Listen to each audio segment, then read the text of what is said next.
Merci, monsieur Poirot. Voilà, c'était un de ces jours maudits. J'étais allé faire une promenade à Mayfair. Je suis rentré chez moi avec une jambe en moins et un visage de monstre de cirque Barnum. Je vais vous raconter cette histoire. Il y a 2 ans, un dimanche après-midi, je m'étais arrêté pour souffler un peu devant le pied-à-terre londonien du millionnaire Gordon Claude. J'avais appris que Gordon venait de rentrer en Angleterre avec sa toute jeune épouse, une certaine Rosaline, une actrice irlandaise qu'il avait rencontrée et épousée à New York. Comme je ne l'avais jamais vue, j'espérais avoir la chance de l'apercevoir. Gordon avait invité son frère Jeremy, sa femme Frances, ainsi que le reste de la famille Claude, afin qu'ils puissent la leur présenter. Ah oui, Lionel... Écoutez bien ce que je dis. Eh bien, la présentation de Rosaline s'avéra bien plus explosive que chacun de nous ne l'avait imaginé. Cupide, nonchalant et rusé. Passez pas là, monsieur. C'est dangereux. Mais c'est son choix, quelqu'un donne un toujours un élément. Présentez cette fille.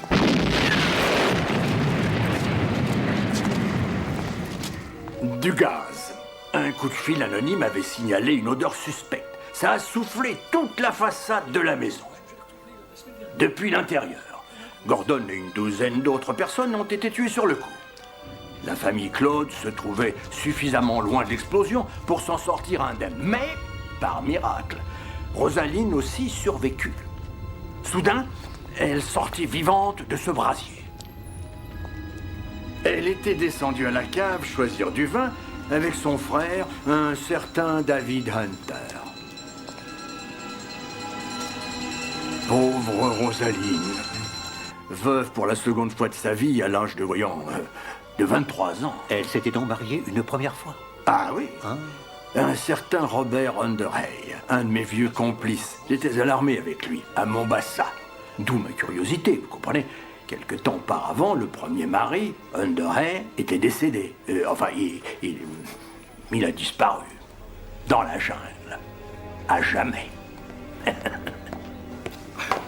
Ah, Poirot, vous êtes là. Navré de vous avoir fait attendre. Porteur, Bonsoir. voulez-vous qu'on aille dîner? Oui. Major. Au revoir.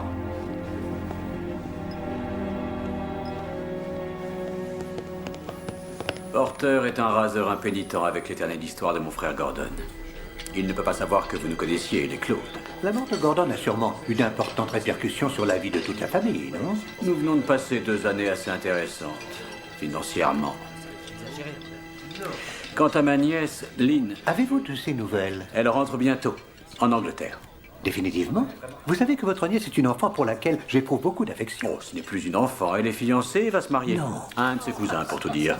Rollet, un fermier, un homme assez agréable. C'est un Claude. Lynn m'a prié de vous inviter à notre réception annuelle à Faro Bank. Vous y rencontrerez la veuve de Gordon.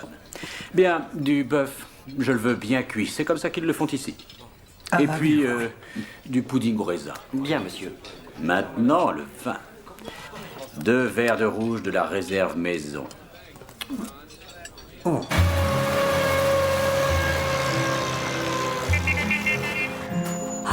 Praline. Évidemment, nous étions tous abasourdis. Quelle surprise! Gordon, à son âge, qui décide de se marier. C'était d'un ridicule. C'est une jolie fille, j'imagine. Elle a surtout des yeux immenses, terriblement bleus et comme noircis avec de la suie. Je trouve qu'elle a l'air à moitié demeurée. Voyons, maman, tu n'es pas un homme. Et je ne crois pas que mon oncle l'ait pourchassé pour avoir quelqu'un de brillant à ses côtés. Je ne crois pas qu'il ait pourchassé cette fille, vois-tu. Je pense que c'est plutôt le contraire. N'importe quelle femme qui se serait trop approchée de Gordon aurait été traitée de croqueuse de diamants par la famille. Gordon était vraiment très généreux, chérie. Envers nous tous. Dis-moi, ça n'a pas beaucoup changé à Wormsley Vale depuis que je suis partie. Tout de même, en 4 ans, tu aurais pu faire réparer les robinets.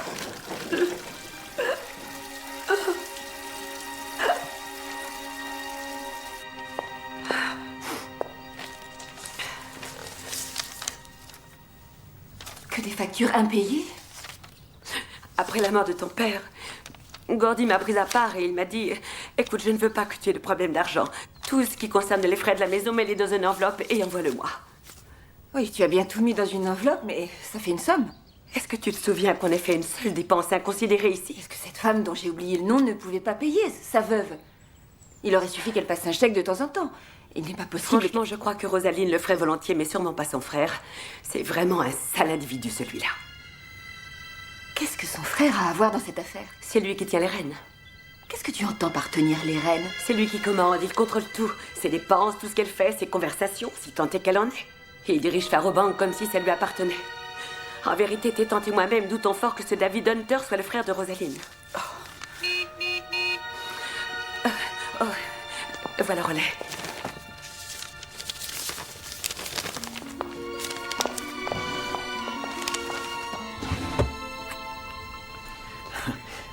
Je crois bien que tu as grandi. Je t'assure que tu es plus grande que la dernière fois qu'on s'est vus. La dernière fois qu'on s'est vu, je n'étais qu'une enfant. Tu as vécu plus de choses que moi à présent. J'ai vu les ravages de la maladie du sommeil en Afrique. C'est effrayant. Ce n'est pas tout à fait ce à quoi tu pensais, un relais. Tu pensais, tout en m'embrassant, dire que je ne sais même pas si elle est encore vierge.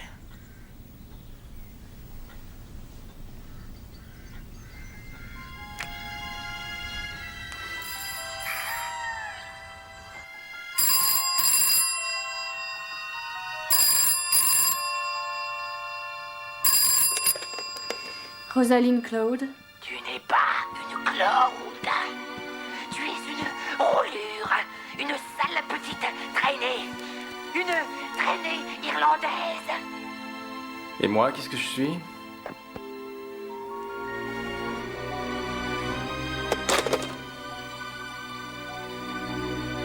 Ils vont bientôt s'arrêter, petite sœur. Fais-moi confiance.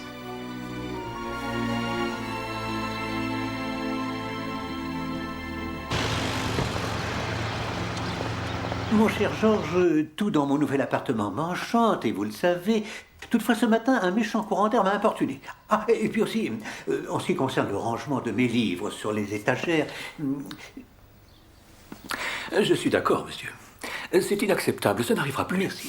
D'autres abominations, monsieur, ou je peux servir le petit déjeuner? Si.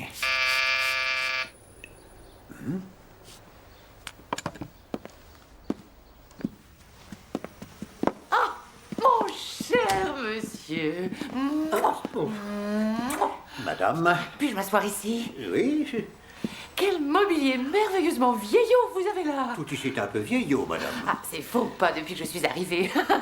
Bien, alors j'imagine que vous avez beaucoup de questions à me Je vous poser. prie de m'excuser, madame, mais qui êtes-vous? Madame Catherine Woodward. Alors c'est... La tante de Lynn, Adela, la mère de Lynn, et moi sommes les sœurs de Gordon Claude. Vous n'avez pas eu ma lettre. vous Premier savez, courrier, monsieur. Merci, Georges. Donnez. La voilà. Tenez, ouvrez-la. Merci, madame. Quand nous avons appris que vous veniez à Wormsley pour voir Lynn, je me suis dit, parfait, voilà l'homme qu'il nous faut. Voyez-vous, l'esprit de lumière s'est montré particulièrement ouvert au sujet de Robert Underhay, le premier mari de la veuve de Gordon. Cet esprit parle pour les morts. Oui, bien sûr. C'est un très grand esprit, extrêmement Parce qu'il fiable. se manifeste dans vos séances, madame, ou à cause de l'acuité de son intelligence? Les deux. Voilà ce qu'il me dit. Underhay est toujours dans le monde des vivants. Très bien, madame Woodward. De quelle manière pensez-vous que Poirot puisse vous aider dans cette affaire? Vous devez le retrouver. Ce Underhay se trouve bien quelque part. Ah, je regrette infiniment, madame, mais il s'agit là d'une mission que Poirot n'est pas en mesure d'accepter. Mais vous ne voyez pas ce que ça implique? Cette femme, Rosaline, n'avait pas le droit d'épouser mon frère. Elle est bigame. Voilà ce qu'il nous faut prouver, monsieur. Sinon, l'héritage de la famille est définitivement perdu. Cette affreuse petite rapace enfonce ses griffes dans la fortune de Gordon, mais on ne va pas se laisser faire.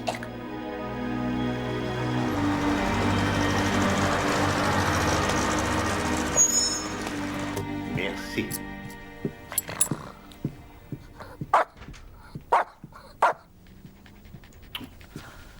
Madame Ledbetter. Monsieur le comte. Comment savez-vous que je m'appelle Ledbetter? J'ai déjà eu le plaisir de faire votre connaissance, madame, lors de mes précédents séjours dans cet établissement. Hercule Poirot. Vous avez tué quoi? Bienvenue à Wormsley Vale. Monsieur Poirot, je vous prie de m'excuser, j'étais en pleine conversation téléphonique. C'est un étranger, Béatrice. Vous vous souvenez de Madame Ledbetter, ainsi que du comte Bismarck? Ce sont des pensionnaires. Naturellement. Inutile de leur dire pourquoi vous êtes là. Je vais vous conduire à votre chambre. Merci. Comte Bismarck.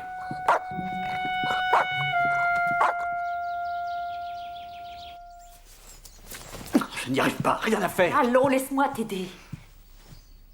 Quoi? Chérie, mais que se passe-t-il? Je crois que tu n'as pas fait une bonne affaire avec moi, Frances. Reste où tu es, je t'en prie. Si tu t'approches de moi, je ne pourrai peut-être pas continuer. Oh, bon sang! Cette histoire va me coûter cher et elle va me pourrir la vie. C'est une jeune fille? Oh Seigneur, ne me dis pas que c'est Edna, la nouvelle bonne aux doigts boutinés. Je ne supporterai pas. Est-ce que c'est Ça un n'a garçon? rien à voir avec ça. C'est un ennui professionnel. Voilà. Financier. Ton affaire ne tourne pas rond? Nous sommes au bord de la faillite? Tu sais bien que je ne m'intéresse absolument pas à l'argent et qu'il m'ennuie prodigieusement. Tu aimerais mieux que je te pose des questions. Fais-moi oui ou non de la tête. Et à qui appartenait cet argent? Il était à nous? C'était celui des actionnaires. Il a disparu beaucoup d'argent? Les retraites. Tu as dépensé l'argent des pensions. Jeremy, mon père était un baronnet, un escroc de la pire espèce qui vivait au crochet des gens. Mon frère Charles en était un aussi. Quand je pense à mon enfance, j'ai autant de souvenirs de dîner dans les palaces que de déménagement à la cloche de bois la nuit pour échapper aux huissiers. Si on hypothéquait la maison... Je vois, tu l'as déjà hypothéquée. Eh bien, il n'y a qu'un seul moyen, il faut taper quelqu'un. Un millionnaire. Alors, on va voir si je suis bien la digne fille de mon père.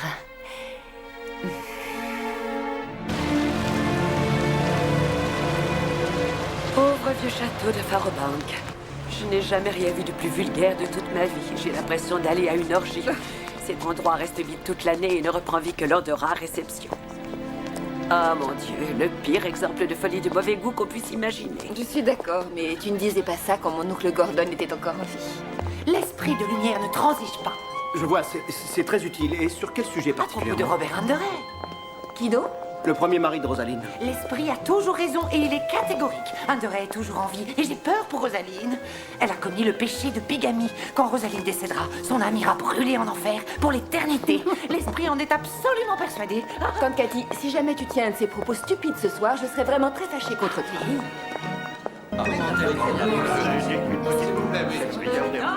Combien sont? Petite collation, petite collation. Merci. Alors, vous êtes venu finalement? Ah, la voilà. Ah, ça aurait pu remettre ça. Non, je ne dois pas, merci. Je vous ai vu au passé. On a passé une très bonne C'est intéressant. Je suis devenu sage. Je ne sais que... Enfin, c'est pas marrant. Je suis d'accord, je suis d'accord. Mais faites attention à ce que vous ne savez jamais ça. Est-ce que vous la ressentez? Quoi? La haine du clan? J'imagine que vous êtes David Hunter. Et vous, Lynn, l'enfant prodigue? En quelque sorte.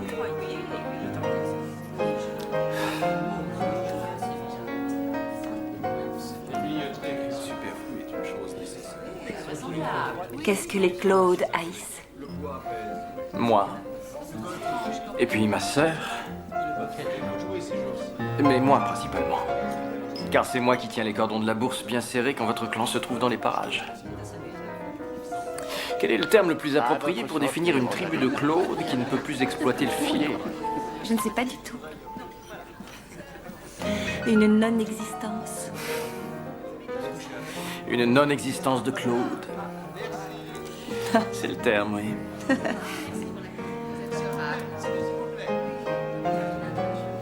Savez-vous qui a dit qu'une femme sans homme était comme un poisson?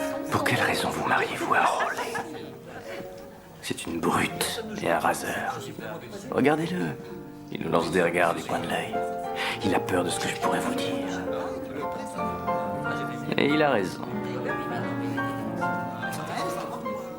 Votre sœur, Rosaline. Parlez-moi d'elle. Eh bien, ce n'est pas une lumière. Ce dont vous pouvez vous rendre compte vous-même. Vous êtes comme moi. Vous voyez absolument tout.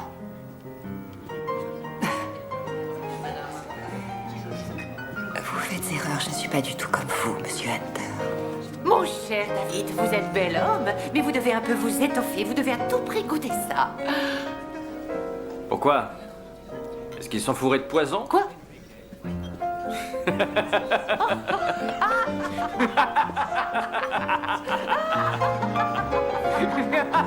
Rosaline, j'aimerais vous voir une seconde. C'est Cathy, toujours aussi excitée. Ce sont ces séances de spiritisme qui lui troublent le cerveau.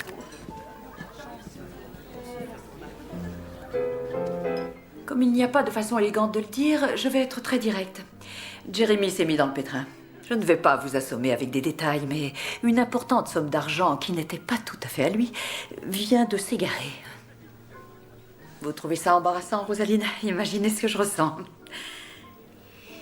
Quelle somme d'argent vous faudrait-il?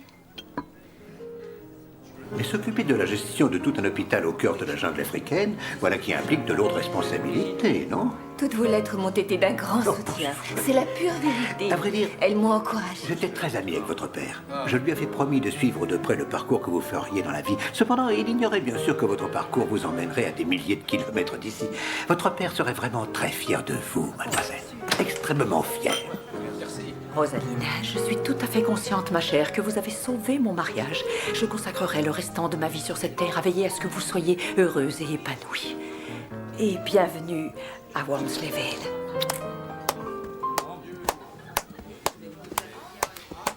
Bravo, félicitations. Bravo. Tu as raison, Rosaline, elle peut te donner de précieux conseils. C'est une vraie pro, cette femme est une actrice née. Je vous prie de Partez m'excuser. pas si vite. Discutons plutôt de l'incarnation d'un personnage, de motivation, d'intrigue. Vous me barrez le chemin. Et bien sûr, parce que j'ai l'intention dans cette scène de vous empêcher de prendre la fuite avant de vous avoir posé la question suivante. Elle a donné combien?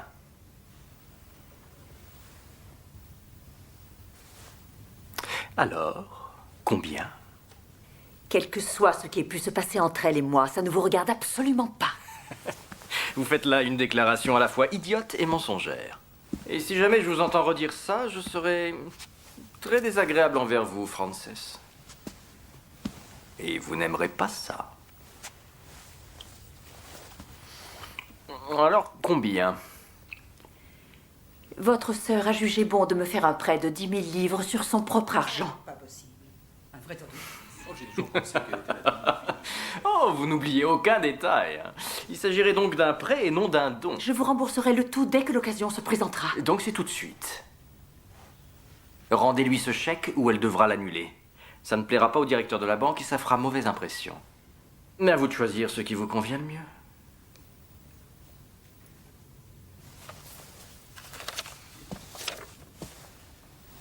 Non, non. Comme vous l'avez dit si justement, il ne s'agit pas de mon argent. C'est celui de ma sœur. Alors rendez-le lui tout de suite.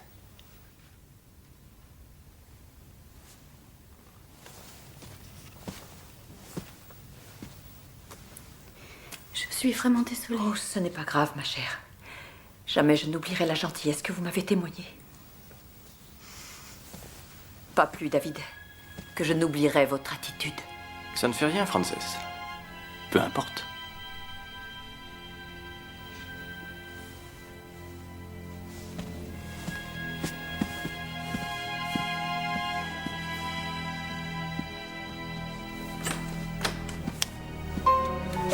Mon Dieu, c'est vrai.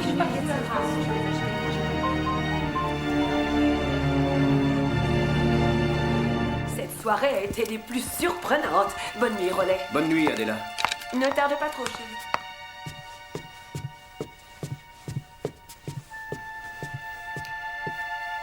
Alors, tu as vu ce David Hunter? Ce n'est pas du tout mon genre.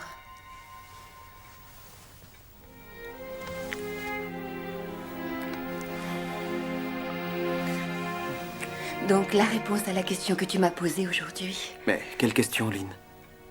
Oh non, non, je n'ai jamais pensé un instant. c'est que- oui. Oui, je suis toujours vierge. pas parce que j'ai manqué de prétendants, mais parce que je n'ai jamais oublié que j'étais amoureuse de toi et toi de moi, et que nous avons rendez-vous avec le pasteur. Quel jour exactement, Rollet? Tu en as une idée? Oh, Lynn.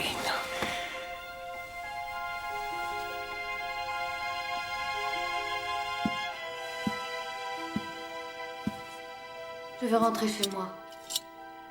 Mon vrai chez moi. Je te l'ai déjà dit, je ne peux pas vendre la maison avant que les droits de succession ne soient réglés. Ce qui sera bientôt fait, mais jusque-là, profite de l'inconfort de ta nouvelle famille. De sales parasites, tous autant qu'ils sont. Qui ont eu la vie trop facile pendant trop longtemps. Il est temps maintenant qu'ils se débrouillent seuls sans que Gordy chéri leur distribue de l'argent comme des confettis. Je sens qu'ils me haïssent. C'est vrai qu'ils te haïssent, Serette. Il faut juste que tu apprennes à l'encaisser. David. Encaisse.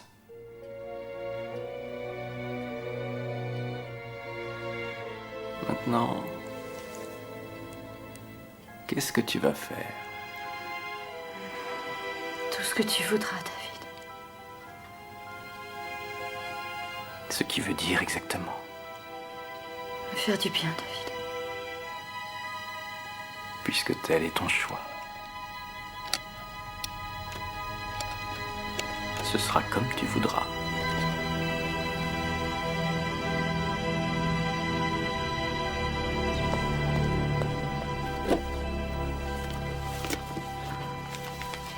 Expédition perdue en Amazonie, recherche d'Underey abandonnée. L'expédition conduite par le célèbre explorateur Robert Hunterey.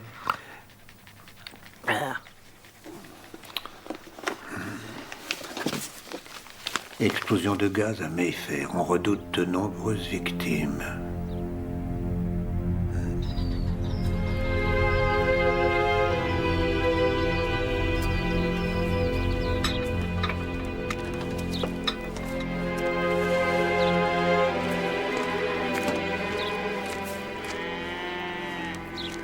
Bonjour. Bonjour. Vous pouvez me dire où se trouve Farobank?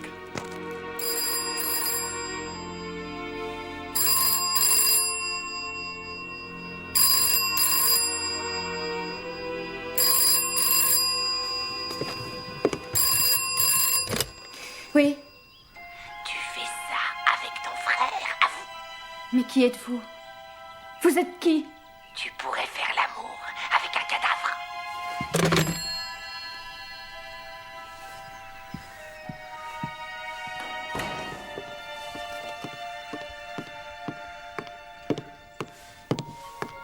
Qui était-ce?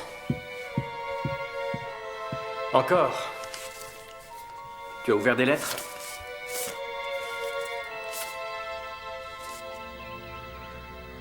Qu'est-ce que c'est que ça?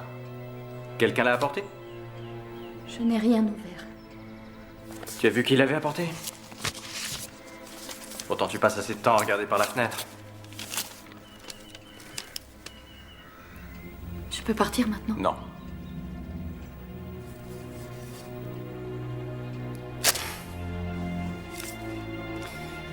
Oui, en fait, oui, tu dois aller à Londres. Allez, va chercher le chauffeur. Vite!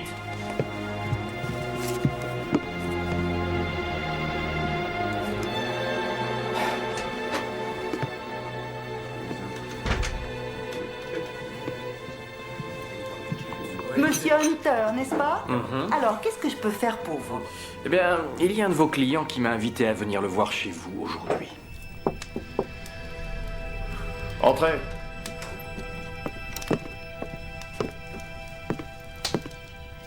Auriez-vous besoin de quelque chose, monsieur Arden? Non, merci. Et vous, Hunter? Je crois que nous n'avons besoin de rien.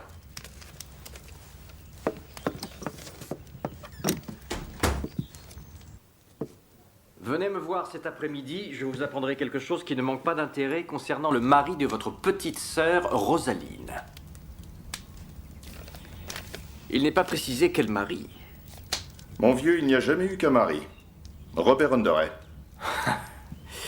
Écoutez-moi bien. Vous me déballez tout ce que vous avez à me dire, monsieur Arden. Sinon, vous allez vous retrouver sur le trottoir sur votre joli petit derrière. Où est mon vieux? Je crains que ce vieil Underhay ne soit bien mal en point. On n'est pas en bon état quand on est décédé depuis plusieurs années. Il lui faut une surveillance médicale en permanence. Seulement tout cela peut coûter vraiment cher. Ça y est. Il est prononcé, c'est justement le mot que j'attendais. Alors dites-moi, où est-ce que toutes ces malheureuses dépenses ont lieu exactement? Ça, c'est une information que je me refuse à révéler au Cloud. Mais bien sûr, si votre sœur n'était pas en mesure de contribuer aux frais du traitement de mon cher ami Robert Underhay, je serais forcé de mener toute la famille Cloud jusqu'à lui. Naturellement. Dans son intérêt à lui. C'est ce que je vois. Mais vous n'avez jamais rencontré Underhay, n'est-ce pas? Peut-être que je devrais me passer de l'intermédiaire et parler moi-même à Rosaline. Alors, que pensez-vous de ça? Je crois qu'il vaut mieux essayer de ne pas trop causer de chagrin aux dames. Ce sera 20 000 livres, en liquide uniquement. Prenez donc un peu de temps pour réfléchir et revenez quand vous aurez pris votre décision. Cet établissement, Béatrice Lippincott, est un repère de personnes lascives ainsi que perverses. Éloignez-vous de cette porte.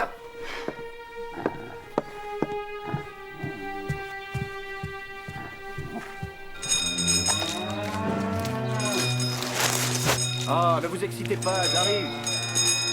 Oh, pas si vite, pas si vite. Je ne comprends rien. Oui, j'ai vu cet homme-là près de la ferme, avec un feutre sur la tête. Non, c'est vrai? Attendez, peut-être que c'est... Bon sang, vous êtes sûr qu'il a prononcé le nom de Underhay? Est-ce que ce type est toujours là? Oui? Et Hunter est sorti? Et comment? Bien sûr, je viens le voir immédiatement et avec Jeremy. Alors, je passe le prendre et on arrive.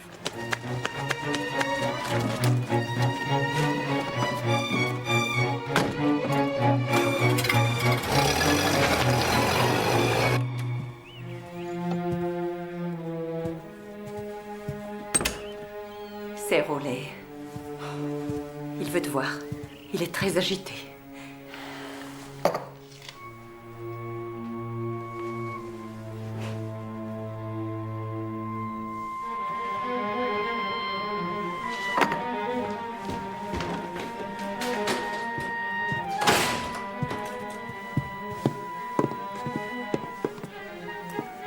Oh, celui-là.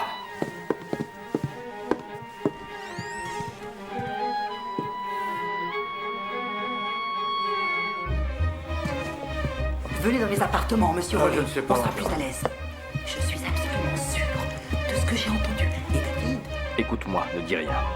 Appelle la banque et dis-leur que tu veux retirer aujourd'hui 20 000 livres. Je viendrai ce soir les chercher. Parce qu'un homme s'est pointé et menace d'amener Robert Underhay ici, vivant. Il se peut que ce soit Robert Underhay, je ne l'ai pas rencontré, moi, quand tu l'avais poussé. Écoute, ça ne sert à rien de me bombarder de questions, c'est tout réfléchi, nous n'avons pas le choix cette fois. Notre avenir dépend de ça. À présent, tout dépend de ça. Alors appelle la banque. T'es une bonne fille.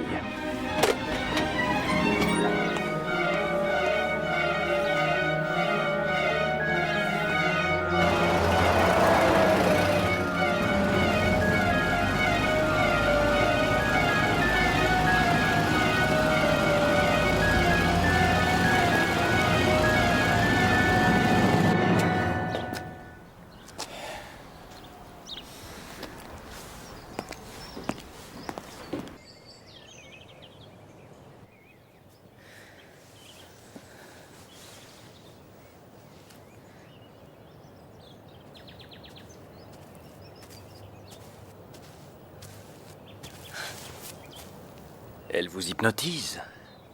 Elle vous plaît. On l'appelle la lune de la chasse. Une lune à laquelle se pendre. Vous me glacez le sang.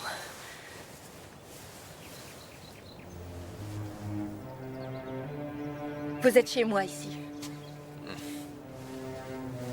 Je vous demande pardon. Que venez-vous faire? C'est banal, mais j'essaie d'attraper un train. Celui de 7h02 qui va à Londres, si vous voulez savoir. Vous vous êtes trompé de chemin. Ce chemin me mène à vous.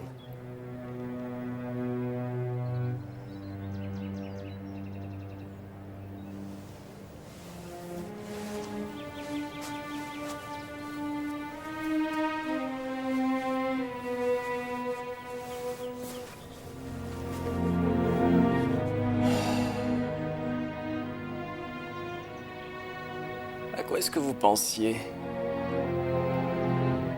À l'instant, toute seule ici. Le regard perdu dans le ciel. Ne préparez pas votre réponse. Sincèrement. Je pensais... Je ne sais pas du tout. Je pensais à cette sensation horrible de dériver. Savez-vous ce qui m'excite particulièrement chez une femme? C'est ce léger frémissement si rare, au moment où elle dit la vérité.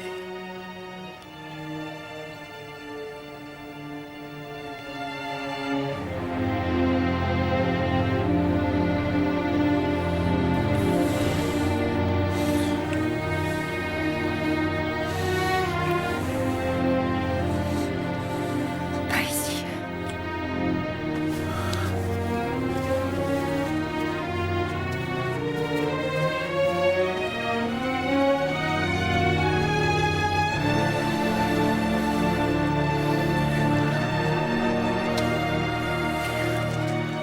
Je dois aller prendre mon train. Ma sœur est à Londres et elle m'attend ce soir. Je vous téléphonerai dès mon arrivée. À la minute où j'arriverai.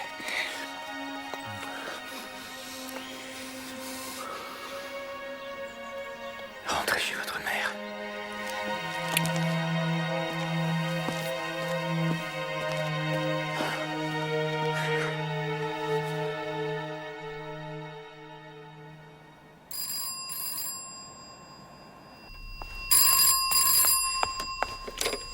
« 1768-139.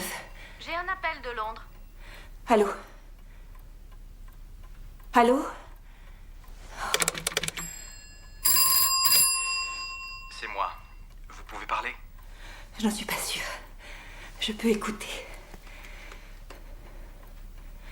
David? Vous devez épouser Roley, Claude. Et au plus vite. Oubliez-moi. Quant à moi, je ferai en sorte de vous oublier. David, ce n'est pas sérieux. Vous et moi, on se déchirerait à coup sûr. On se détruirait l'un l'autre. Vous me mentez, n'est-ce pas? Pourquoi? Pourquoi vous me mentez comme ça? Je vous détruirai, c'est sûr. C'est dans ma nature, Lynn, de profaner tout ce qui m'est cher. Et je vous aime trop pour vous infliger ça.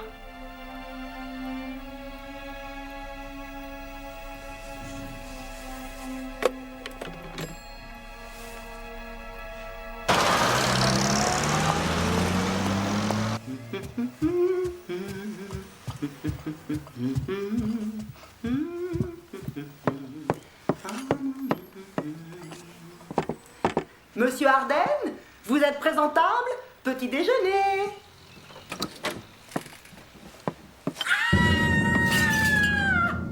J'ai gardé mes gants de jardinage. Oh, mademoiselle, je crois qu'il est important que nous nous fassions nos adieux en toute simplicité, sans trop de cérémonie. Ah, vous voyez? Vous avez l'air d'être plus heureuse ce matin. Non, c'est tout le contraire. Mais je vois les choses plus clairement, ce qui m'est utile. C'est une bonne chose. Je crois savoir que les Anglais aiment surtout ce qui est utile. Monsieur, un homme qui se fait appeler Enoch Arden s'est fait assassiner hier soir à l'auberge. Je crois que c'était Robert Underhay. Excusez-moi, monsieur, mais nous avons besoin de votre aide. Venez tout de suite, je vous en supplie.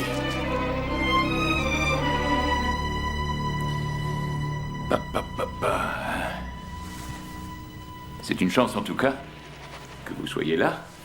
Vous pourrez me montrer comment vous vous y prenez pour résoudre les énigmes. Je suis le commissaire Spence. Monsieur le commissaire. Et en plus, je crois que vous connaissez bien les Claude. En quoi serait-ce un plus, commissaire? Drôle de bande. Ce sera pratique d'avoir quelqu'un à l'intérieur. Docteur Lionel, entrez donc. Monsieur Poirot. Voilà. Mon patient, je présume. Savez-vous que cette bavarde de Lippincott raconte à tout le monde qu'il s'agit d'un suicide? Cette chère Béatrice. Ah, ce n'est pas la façon la plus efficace de se donner la mort que de s'enfoncer l'arrière du crâne avec une paire de pincettes. Alors, pour ce qui est de l'heure du décès,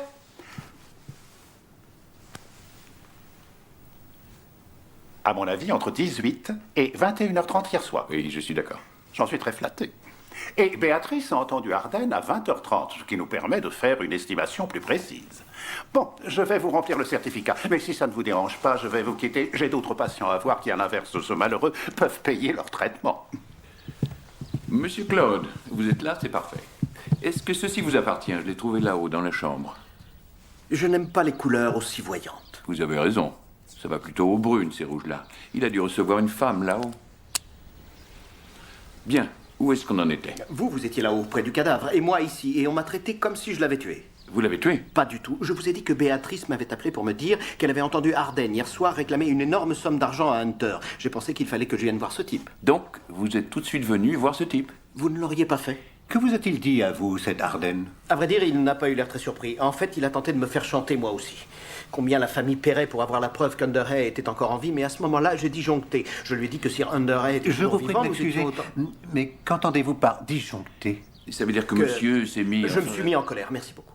Je lui ai dit que si Underhay était toujours en vie, on était tout à fait capable d'établir ce fait par nous-mêmes, ce qui est faux, bien sûr. C'est pour ça que je suis venu vous voir. À quelle heure exactement avez-vous disjoncté, monsieur Cloud? Aucune idée, je ne me souviens pas. Demandez à Béa. C'est fait. Elle m'a dit à 18h30. C'est que ça s'est passé à ce moment-là.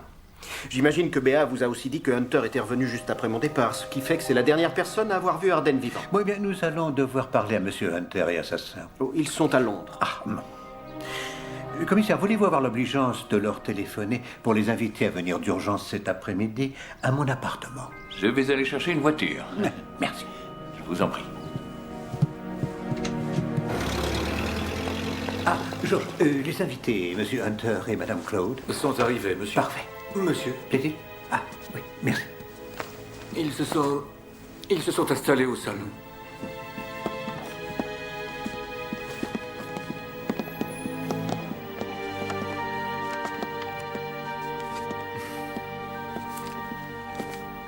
Très beau tableau.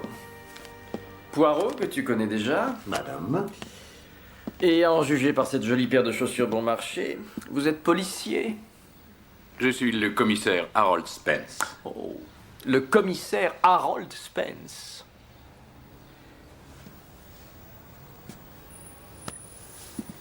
C'est très gentil à vous deux d'être venus aussi rapidement.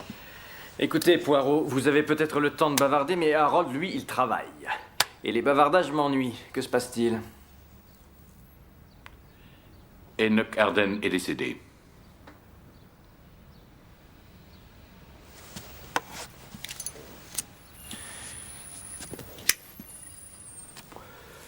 Voilà qui est passionnant, Harold. Poursuivez. Vous connaissiez l'homme dont je parle. Et vous n'êtes pas surpris d'apprendre qu'il est mort. Ça c'est bien résumé, en effet. Vous êtes sur l'affaire? Non, monsieur le commissaire recherche le meurtrier.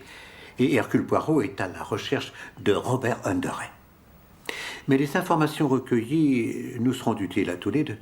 Vous ne niez pas avoir discuté de Underhay avec cet homme qui se fait appeler Arden. Je n'ai pas eu l'occasion de nier quoi que ce soit, Harold. Je vous signale que c'est vous qui parlez tout le temps. Mais Robert est décédé. Juste pour la forme, monsieur Hunter. Pourquoi ne me dites-vous pas vous étiez hier entre 18h et 21h? Et juste pour la forme, Harold, pourquoi est-ce que je vous le dirais? Eh bien parce qu'un refus de coopérer vous compromettrait. Ça ne pourrait me compromettre que si j'avais réellement commis ce crime. Il n'est pas très brillant, qu'en dites-vous? Vous devriez travailler seul. Monsieur Hunter, que voulait Arden au juste? Il est de mon devoir, Poirot, d'intercepter et de détruire toute manœuvre qui pourrait délester ma sœur de sa fortune. Et Dieu sait si j'ai entendu parler de pauvreté et de privation, surtout par les Claude. Mais se servir d'Underhay pour me faire chanter, ça c'est le bouquet. Franchement, j'étais impatient de voir quelle sorte d'Underhay ce type allait me présenter parce qu'il ne pouvait pas être vivant. Quoi qu'il en soit, pour protéger ma sœur, j'ai décidé de payer ce maître chanteur. À quoi bon rouvrir de vieilles blessures, hein? Béatrice Lippincott dit que vous êtes retourné voir Arden une deuxième fois hier soir. Pour quelle raison? Pour lui dire qu'il aurait bientôt son argent. Quand je l'ai vu la deuxième fois, il était encore en vie.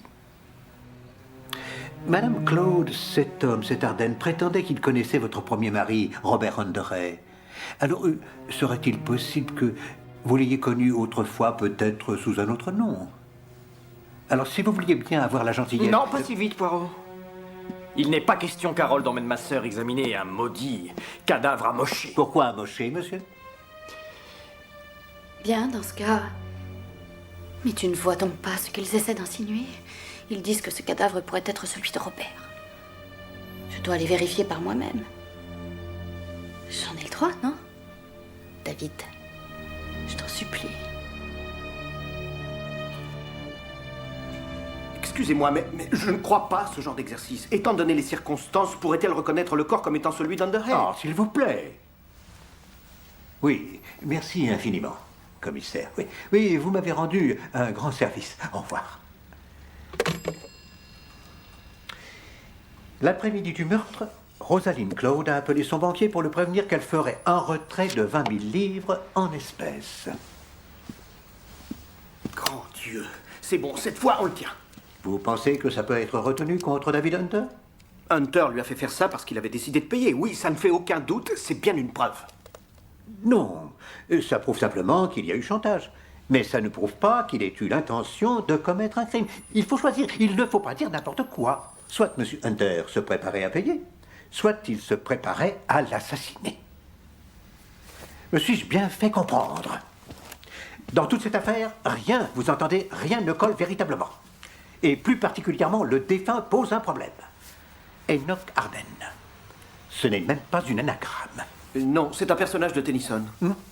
Je me suis renseigné. Un type s'en va et quand il revient, sa femme s'est remariée et la maison est vide. Mais j'ai oublié ce qu'il faisait ensuite. Ce qu'il vous faut, Monsieur Claude, c'est un témoin indépendant, qui n'ait aucun lien avec la famille, qui ait connu Robert Underhay, et qui, en voyant le cadavre, pourrait me dire « Oui, c'est bien Robert Underhay » ou « Non, ce n'est pas lui ». Ce n'est que de cette manière que vous obtiendrez la vérité.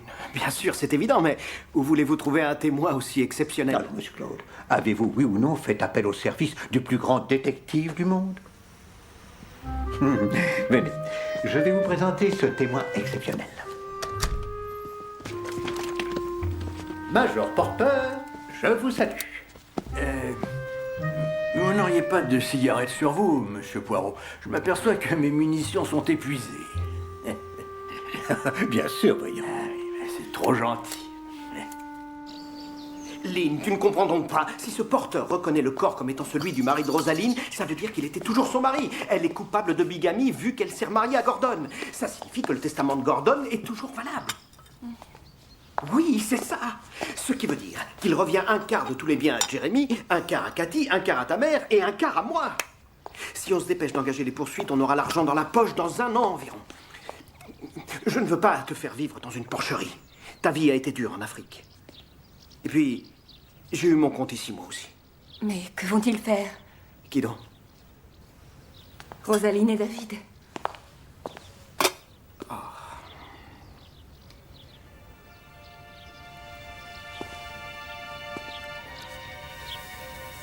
Tu es d'une grande bonté. Et je sais que ça ne va pas te réjouir, mais il faut que je te dise quelque chose. À mon avis, David Hunter va être pendu. Et je paierai cher pour voir ce gars au bout d'une corde. Lynn! Lynn!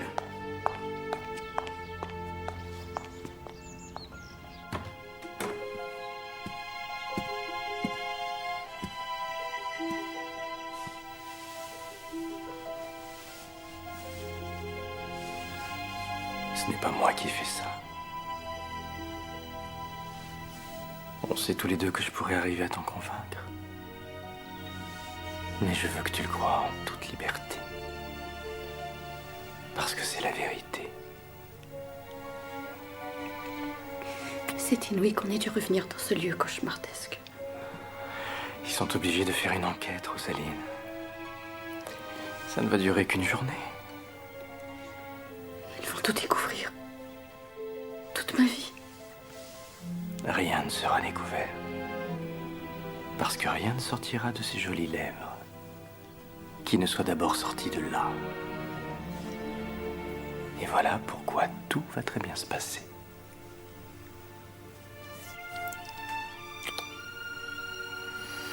Allez, viens. J'ai quelque chose pour toi.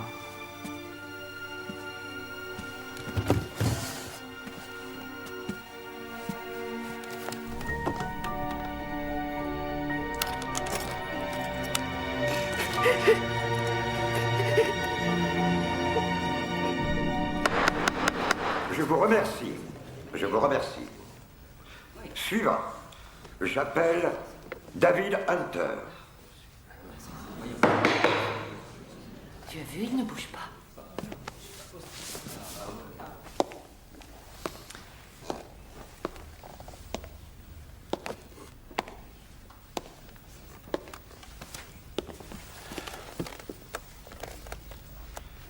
Monsieur Hunter, vous avez reçu une lettre du défunt qui vous priait de venir le voir à l'auberge du Cerf. Oui. Est-ce que vous avez conservé cette lettre? Non. Parce que je ne vois pas l'intérêt de garder un message qu'on n'a pas réclamé. Et vous? Croyez-vous qu'il soit raisonnable qu'un homme dans votre situation adopte un ton aussi insolent? Qu'entendez-vous par votre situation? Je n'ai jamais eu de situation de ma vie, monsieur. Ceci n'est pas judicieux de votre part, monsieur Hunter. Nous tentons aujourd'hui d'établir la cause du décès d'une personne qui vous a adressé à... Justement, c'est absurde. Ça, vous l'avez déjà fait. Un objet très pesant, son crâne, et bang! Qui que soit cet homme, il est mort. Quelqu'un l'a tué. Mais vous n'êtes pas mandaté pour spéculer sur cette affaire et vous n'avez pas le droit de harceler les témoins. Contentez-vous de faire de la figuration.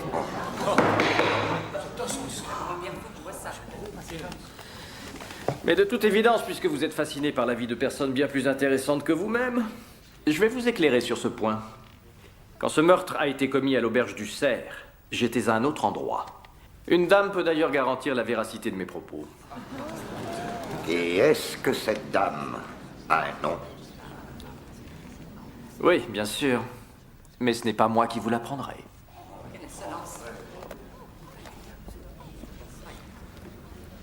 J'appelle le Major Porter.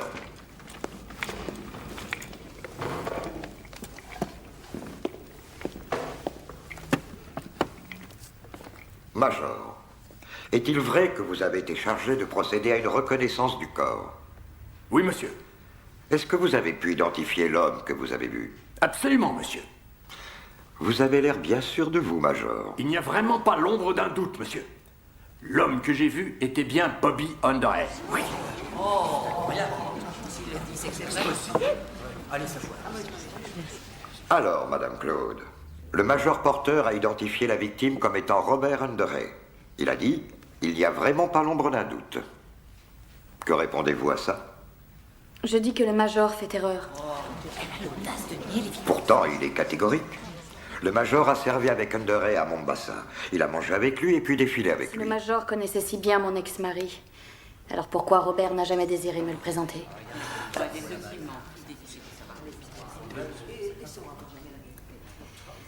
Et moi, tous les matins, pendant 2 ans, j'ai observé Robert Underhead dans son bain. Je l'ai écouté fredonner. Ton petit bébé a disparu dans le trou de la baignoire.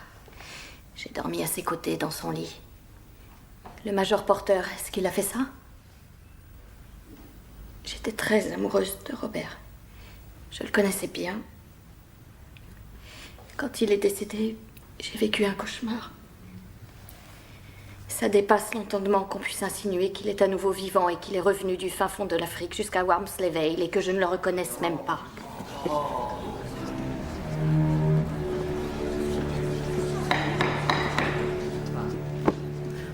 Elle a du cran, cette Rosaline. Et par-dessus le marché, quelqu'un la harcèle au téléphone. On l'insulte. Quelqu'un contrefait sa voix. Je ne vois pas comment empêcher ça. Commissaire, s'il vous plaît, j'aimerais que vous m'apportiez une précision. Quand M. Hunter prétend haut et fort qu'il n'a pas de situation, est-ce que cela veut dire qu'il est rentier ou bien qu'il se considère comme tel? Probablement. Cependant, son vrai métier, c'est de construire des routes. Comment ça, il est terrassier, cet homme-là? Non, non, il est ingénieur. Du moins, il était jusqu'à ce que sa sœur touche le gros lot. Des tunnels sous des montagnes, ce genre de choses. C'est un expert. Voilà une information extrêmement passionnante.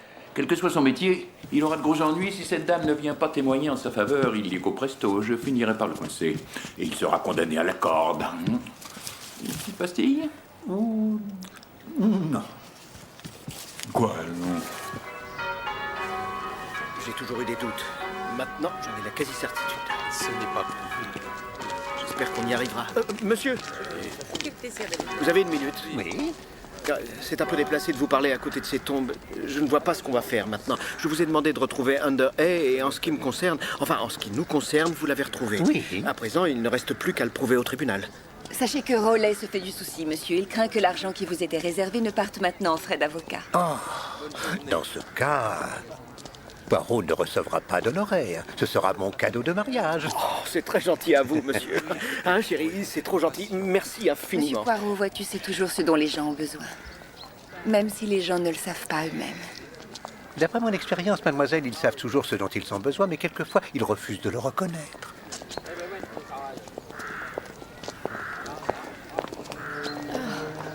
Excusez-moi.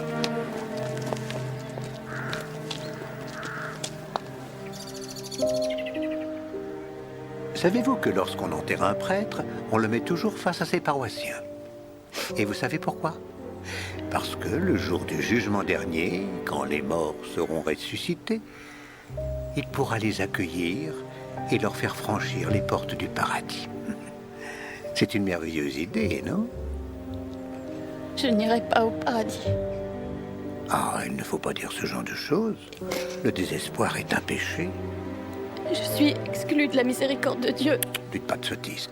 Personne n'est exclu de la miséricorde de Dieu. Jamais. J'ai essayé de prier. Et je m'asphyxie. J'ai l'impression d'étouffer. Allons, Dieu est patient. Je ne suis qu'une fille de la campagne. J'ai jamais souhaité tout ça. Ah, Sainte Mère et tous les saints, monsieur. Je ne suis qu'une sale petite ordure. Vous avez menti alors. L'homme que vous avez vu était Robert Underhay. Pas du tout, Votre non. frère l'a tué. C'est faux. C'est ce que croit la police.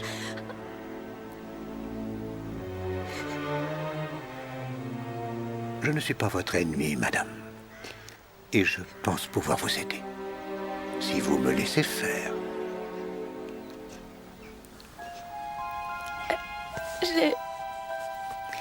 C'est David. J'ai besoin de David. Vous feriez mieux d'avouer, je vous dis que ce n'est pas moi. David. Mais dans quel état es-tu? Il y a eu une émeute à l'église? Oh. Monsieur et moi, nous sommes devenus un couple inséparable. Alors, monsieur Hunter. Non. David, il faut que ça s'arrête maintenant. Je t'en supplie, David. Allons, ça ne fait que commencer. Allons-y, je vous prie.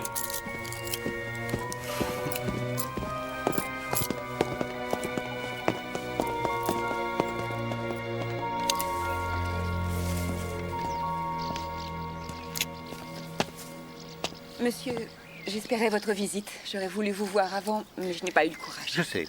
J'ai remarqué qu'à l'église, vous étiez fort triste. Oui, j'ai changé, monsieur. Et j'avoue que j'ai assez de mal à m'adapter. Non, mademoiselle, vous n'avez pas du tout changé. Vous êtes partie en Afrique parce que vous vouliez fuir l'Angleterre. Que représentait l'Angleterre pour vous? Votre école était froide, une nourriture triste, un climat maussade? Oui, pour tout ça. Non. Vous êtes partie parce que vous vouliez échapper à Rowley Claude. D'ailleurs, c'est toujours le cas. Vous avez parlé à David? Non, mais vous, en revanche, oui. C'est à vous qu'il a fait allusion au tribunal, non? Vous avez un flair diabolique, n'est-ce pas, monsieur? Mais c'est mon métier. On a parlé tous les deux. Pas plus de quelques minutes. Ici, dans ce jardin. Et je me suis dit, cet homme-là, c'est quelqu'un qui... J'ai besoin de lui. Même s'il me frappait, je pense que je lui baiserais les mains, que je l'aimerais. Et David Hunter s'est mis totalement à votre disposition. Vous savez pourquoi? Pour vous forcer la main. Si vous voulez qu'il échappe à la potence, il faut que vous ayez le courage de dire « Oui, c'était moi. J'étais bien avec lui à cette heure-là. Et Rowley Claude ne voudra plus de vous. » David essaie de m'éviter de faire un mariage qui n'a pas de sens. Peut-être oui, mais peut-être qu'il joue avec vous un petit jeu dangereux et cruel. Seulement, il a fait de vous son alibi et vous êtes obligé de tout avouer à présent.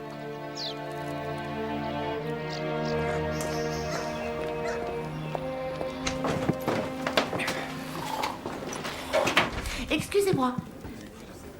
Madame? Comment ça s'est passé à l'église? Nous n'y allons pas, bien sûr. Lionel est athée et je m'entretiens régulièrement avec Joseph d'Arimathie. Donc je n'ai aucun besoin d'y aller. Ah. Attendez. Asseyez-vous. Que je vous voie de plus près. Oui, madame, je ne voudrais pas vous déranger. Oh, il s'assouplit constamment.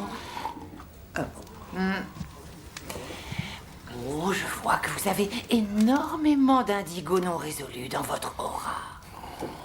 Oui, je sais que c'est un problème. Bien.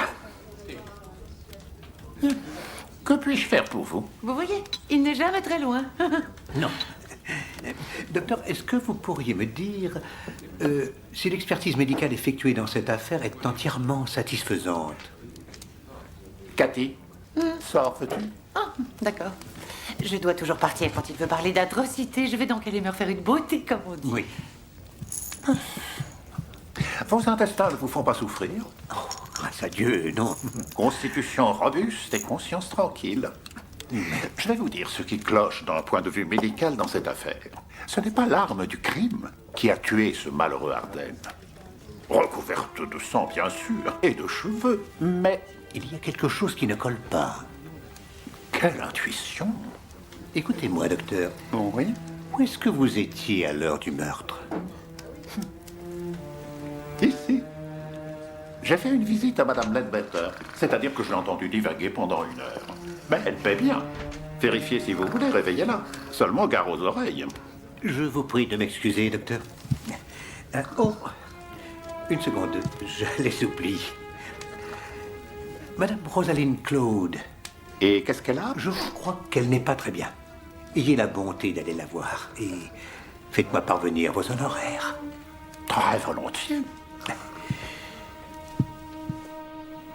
Ce n'est pas l'arme du crime qui a tué ce malheureux Arden. Il y a quelque chose qui ne colle pas.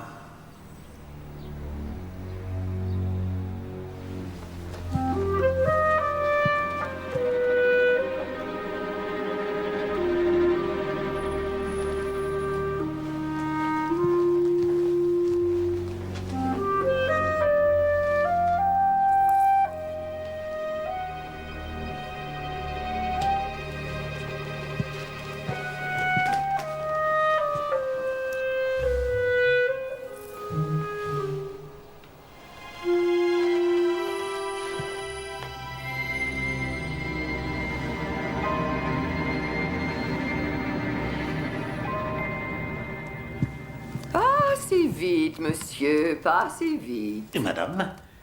Je sais parfaitement ce que vous êtes, monsieur. Eh bien. Vous n'êtes qu'un proxénète, voilà ce que vous êtes. J'ai vu une de vos poulettes déambuler.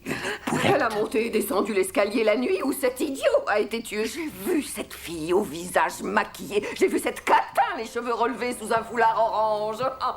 Je vois clair dans votre jeu, monsieur. Et cette femme avec un foulard, madame, vous l'avez vue monter ou descendre? Elle est descendue en courant, après avoir extrait les sucs vitaux du corps de votre pauvre client de la chambre 3. Et Nock Arden? Quoi? Avez-vous parlé de cette femme à la police? La police ou ça? Vous me les amenez immédiatement et je me charge de réveiller ces bons Ce à que rien. vous réveillez, madame Ledbetter, ce sont les petites cellules grises de mon cerveau. Et tout s'éclaire pour Poirot.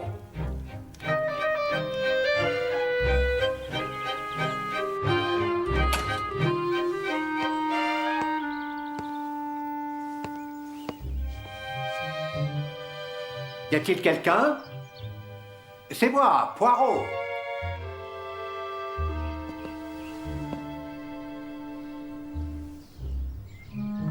Pourtant, je t'ai souvent prévenu. Les choses, il n'y a pas de mec qui tienne. On ne fait pas ces choses-là. C'est absolument monstrueux. Et bien sûr, c'est moi qui dois tirer l'affaire. Mais pourquoi est-ce que... Merci. Sommes-nous véritablement soupçonnés d'avoir frappé cet homme à mort? Je trouve ça un peu fort. En plus, si cet homme était Underhay, on se serait prosterné à ses pieds, j'imagine. Il aurait été un sauveur. Oui, c'est exact. Une position plus qu'enviable pour quelqu'un qui voudrait faire du chantage, non? Mesdames, il y a de fortes présomptions que l'assassin puisse être une femme. Vous n'êtes pas obligé de me dire quoi que ce soit, mais cela peut vous épargner des questions peut-être plus gênantes de la police. Bon, allons-y. Alors, j'étais avec Adela et on jouait au... Au pendu. Et comme d'habitude. Eh bien voilà, vous voyez, ce n'était pas si difficile que ça. Voyons, très bien. Poirot va devoir filer. S'il vous plaît, dites à votre fille que je suis navré de l'avoir manqué. Un dernier renseignement avant de partir. Le dernier mot au jeu du pendu, qu'est-ce que c'était? C'était Herminette. Et c'est une sorte d'outil. Ah oui, oui, bien sûr. Un compromis entre le marteau et l'âge. Bien, au revoir.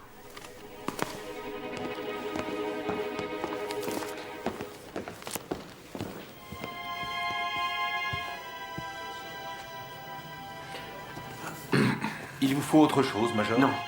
Non, merci, Gérald. C'est ce que j'avais demandé. Bien, monsieur.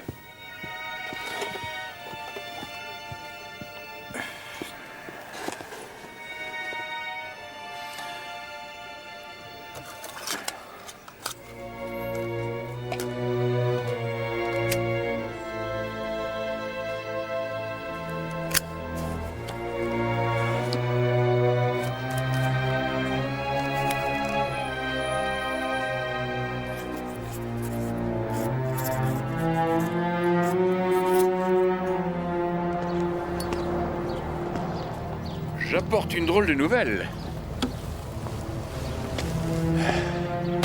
C'est un vrai coup dur pour les Cloud, qui doivent trouver quelqu'un d'autre pour identifier Underhay pour le but. Si méticuleux dans la vie et si peu dans la mort, pourquoi ne m'a-t-il pas laissé de message? Oh, mais il y avait un message. Il ne vous était pas adressé. Cher Gérald, le serveur du club, désolé de vous compliquer la vie. Trinquez donc avec moi, Chin Chin. À côté du mot, il y avait un billet de 100 livres. Et même s'il voulait marquer le coup, ça faisait un sacré cocktail.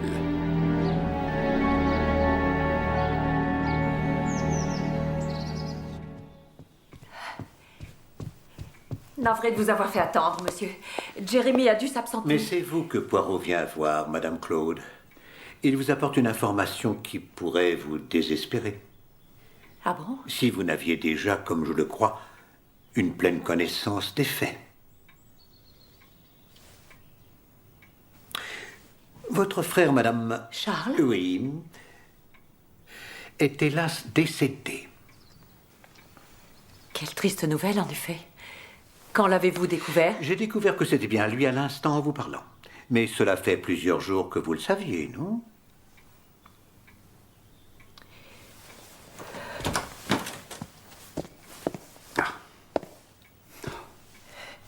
Jamais je ne pleurerai devant un étranger. Vous avez envie d'en dire davantage, alors poursuivez. Poirot voit tout, et c'est ainsi, madame. Il a cette aptitude, c'est dans sa nature. Il paraissait probable qu'un membre de la famille Claude fasse un jour apparaître cet Enoch Arden. Poirot avait pensé qu'on avait engagé un acteur pour jouer ce rôle-là. Pendant qu'il vous attendait, il y a un instant, il a regardé toutes les photos de votre famille. Et Poirot a remarqué un espace vide. Et il en a donc conclu qu'on avait enlevé une photo.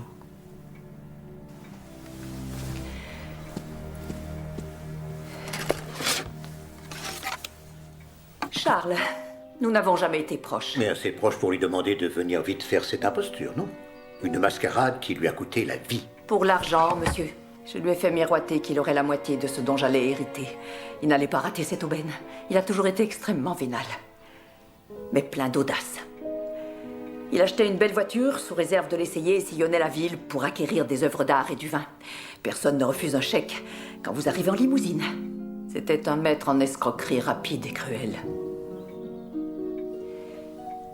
Quand Hunter m'a humiliée à cette soirée, je me suis dit, j'ai trouvé. Il faut qu'on fasse venir Charles. Je suis désolé qu'il soit décédé. Et pour le Major Porter, madame? Est-ce que vous ressentez aussi de la peine? Quoi? Le Major s'est suicidé ce matin. Oh. Il a laissé l'intégralité de son pot de vin à un serveur qu'il connaissait à peine. C'est l'acte d'un homme totalement désespéré par sa propre faiblesse et sa malhonnêteté. Quel pot de vin? Vous n'avez pas offert au Major Porter 100 livres pour qu'il reconnaisse le corps de votre frère comme étant celui de Robert Underhay?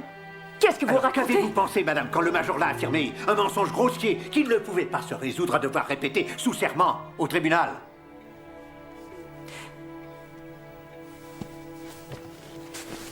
Pour être tout à fait honnête, monsieur, rien ne me surprend plus désormais. Le monde est fou maintenant.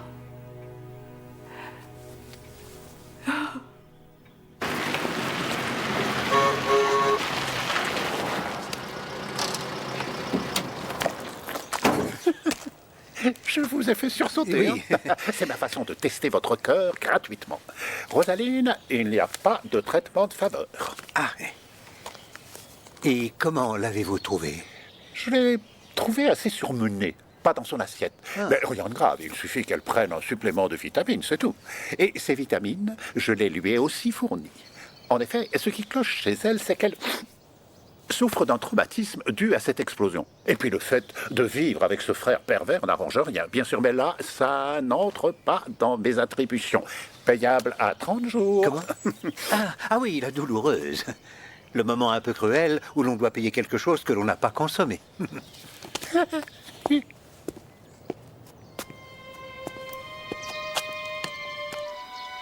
D'ailleurs, nous avons tous été parfaitement ignobles avec Rosaline. On minaudait devant elle dans l'espoir qu'elle aurait un jour cet argent, et puis on se moquait par derrière de sa façon de parler, de sa façon de s'habiller. Mais votre déposition, mademoiselle, a peut-être sauvé la vie de son frère, et c'est un comportement des plus nobles. Ça demande du courage. Et puis, monsieur Rollet, comment a-t-il réagi à cet aveu? Rollet ne sait rien. Pour l'instant. Je voulais d'abord le dire à David. Si je me trouve là, c'est parce qu'on vient de le relâcher.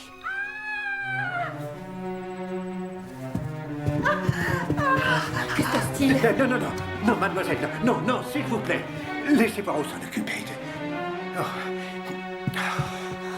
Non, mais dites-moi, est-ce que c'est trop tard? Non, non, elle respire. Allez chercher les selles, appelez une ambulance. Remuez-vous, les selles, l'ambulance, vite! Aidez-moi à la mettre sur le lit. Oui, oui, tout de suite.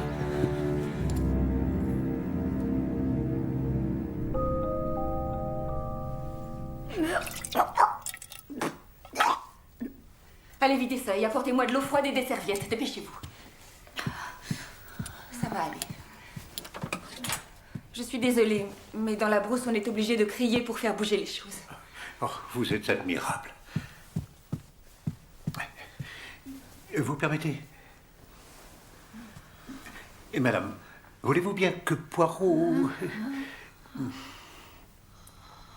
Je ne comprends pas que ça lui arrive aussi souvent. Mais c'est comme une crise de foie, c'est provoqué par une trop grande dose de morphine. Même pour une toxicomane comme madame Claude, la dose était particulièrement forte et destinée à la tuer.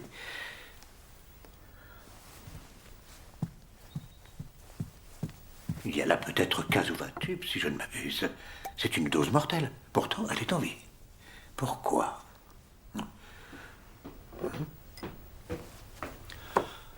Oh, voilà une scène bien touchante. David! Non, ne me parlez pas. Ne me regardez pas. Je ne vous avais rien demandé. Ça ne vous rapportera rien d'être allé à la police. Est-ce que je dois remercier Poirot d'avoir sauvé la vie de ma sœur?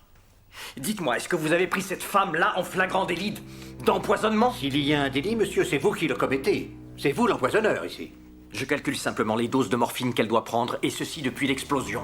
Où que nous allions, cette saloperie est en sûreté et mise sous clé. Non. Non, pas aujourd'hui, monsieur. Non. Votre sœur souhaitait mettre fin à ses jours, monsieur. Qui lui en a donné l'occasion?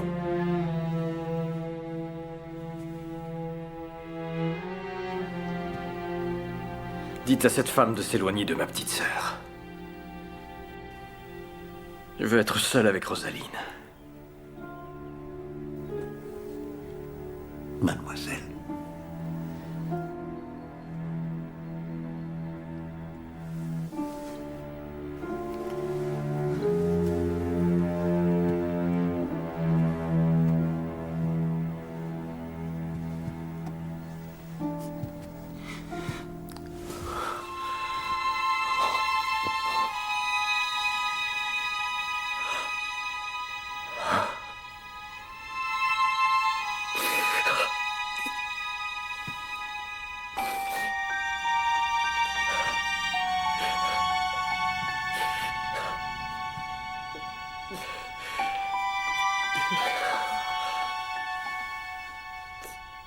C'est de la profanation, Lynn. Tout ce que j'approche, je le salis. Je profane tout ce qui m'est cher.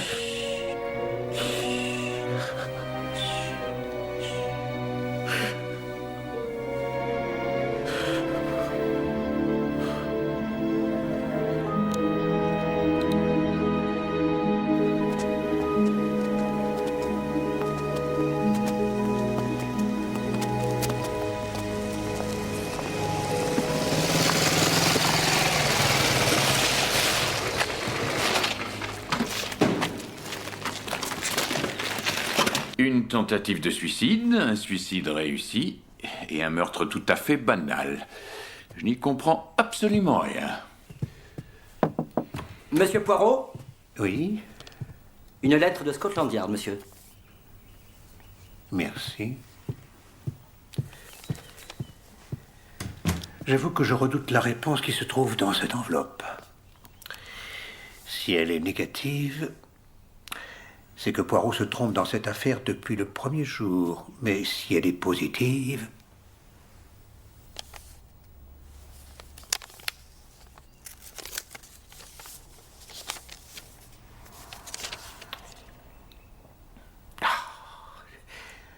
Poirot, quel imbécile tu fais! Tu as commandé les journaux de l'époque, tu les as bien lus. Tu mériterais une flagellation publique pour ne pas t'être posé la question avant. Donc la réponse est positive. Vous savez qui a commis le meurtre alors? Il n'y a pas eu de meurtre à Wormsley Vale. Et pourtant c'est un endroit qui abrite l'auteur d'un véritable massacre répugnant, abominable, dans lequel ont péri plusieurs victimes innocentes. C'est effarant.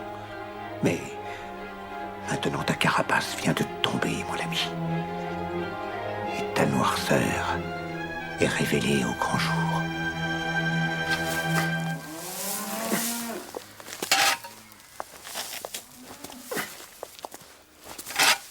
Au lait.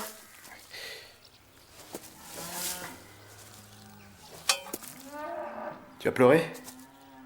Et je vais probablement repleurer dans une minute. Est-ce que c'est le bon endroit pour parler? Ou faut-il qu'on aille à l'intérieur? Non, c'est bon ici. Dans le purin.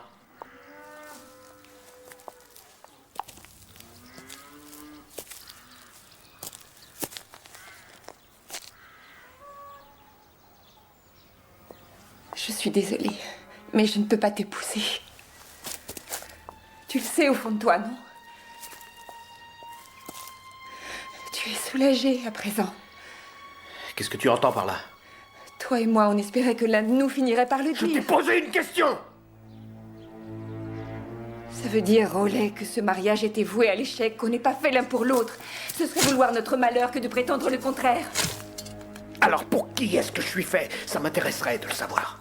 Pour quelqu'un qui apprécierait à sa juste valeur tout ce que tu essaies de faire ici. Je parle de quelqu'un...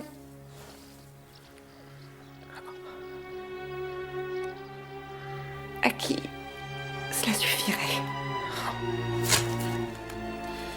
Oui, je vois. Alors tu estimes que je ne suis pas assez bien pour Lynn Markmont. Non, ne fais pas ça, Non, Rowley. ne me dis pas ce que je dois faire. Tu ne peux plus me donner d'ordre maintenant. Et est-ce que je peux savoir qui est assez bon pour elle? Quel est ce sacré vénard?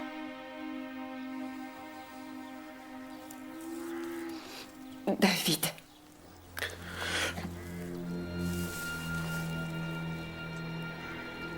J'aime David.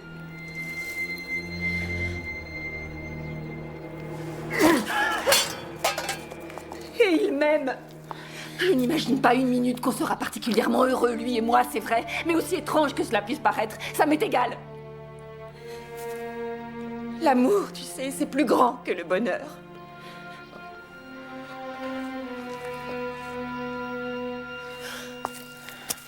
Espèce de gars!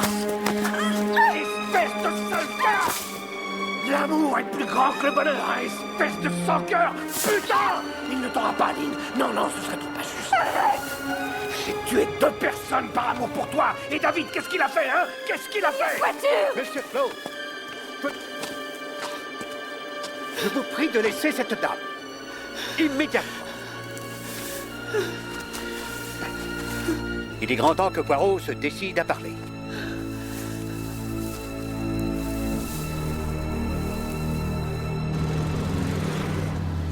La mort de Rosaline Claude. Qui parmi vous n'a pas songé à cette mort un jour ou l'autre? Est-ce que ce n'était pas la solution à tous les problèmes financiers de la famille Claude? Elle n'est pas morte, Poirot. C'est juste, monsieur, elle est en vie. Mais si vos pensées avaient pu la tuer, elle serait déjà morte un millier de fois. Il y a tant de dissimulation et tant de fausseté chez vous tous. Vous, madame, vous qui maîtrisez si bien les voix d'outre-tombe, toutes ces voix qui parlent miraculeusement dans vos séances, la haine vous rend monstrueuse. Quel est votre nom? Allez, dites-le. Tu pourrais faire l'amour avec un cadavre. Maudite catin, sale petite crue. Mais votre sœur vous désapprouvait, elle a même tenté de vous faire cesser ces coups de fil. Mais cela vous était impossible. Et la nuit du meurtre, elle vous a surprise à nouveau. Sachant que vous seriez compromise, elle vous a proposé un alibi qui vous couvrait toutes les deux. L'alibi du jeu du pendu. Herminette. Astucieux. Sale petite Irlandaise. Catherine. Y a pas de mots assez grossiers. Ce n'est qu'une vieille salope pleurnicharde. Fille de rien sorcière. Catherine.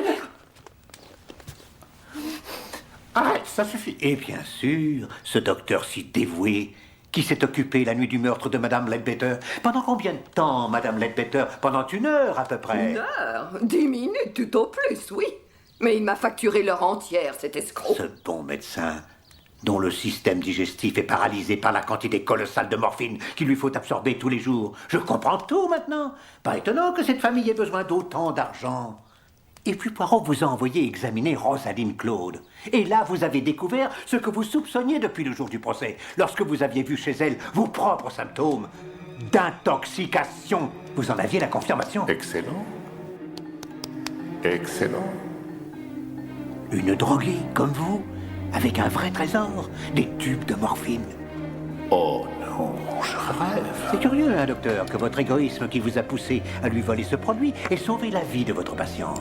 Car lors de sa tentative de suicide, elle avait pris, je ne sais pas, une quinzaine, peut-être une vingtaine de doses. Mais il y en avait très peu contenant de la morphine, parce que tous les autres tubes, vous les aviez vidés à la hâte et puis remplis à nouveau d'huile de ricin. Ce fameux complément de vitamines que vous comptiez bien faire payer à Poirot une somme exorbitante. Monsieur, excusez-moi, mais vous causez du tort à cette famille en disant des choses qui ne pourront jamais s'effacer. Arrêtez, je vous prie. Je ne nie pas avoir songé également à me débarrasser de cette veuve. Mais j'ai tué Arden. Ah bon? Enfin, Charles.